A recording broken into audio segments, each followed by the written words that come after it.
Hi friends, আজ 19শে জ্যৈষ্ঠ বাবা লোকনাথের তিরোধান উৎসব।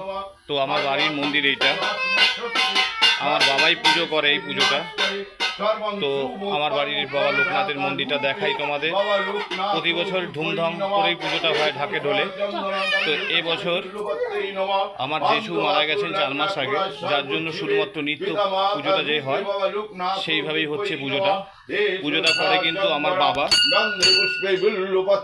পুজোটা করেন। তবে বাবা লোকনাথের কাছে প্রার্থনা করি, যে যেখানেই থাকবো, আত্মীয় স্বজন, বন্ধু বান্ধব, আমার ফ্রেন্ডসরা সবাই জানি খুব ভালো ভালো থাকে বাবা লোকনাথের আশীর্বাদে। সব আপদ বিপদ থেকে বাবা লোকনাথ তাদের সবসময় রক্ষা করে, এই প্রার্থনা করি বাবার কাছে। তবে দেখো মায়ের পাশে মায়ের সিংহাসন। जगत माता जगत पिता जगदेश्वर मंगलमय करुणार सागर विघ्नहर्ता संकट मोचन विपद भंजन सर्वं दुर्योग दुरुकारे त्रिकालदर्शी बाबा लोकनाथ दिव्यई नमः। बाबा लोकनाथ बाबा তোমাদের সবার মঙ্গল করুন, कमल आनंद नमः। তোমাদের মনের বাঞ্ছনা পূর্ণ করুন। गुरुदेवाय श्री चरणाय नमः।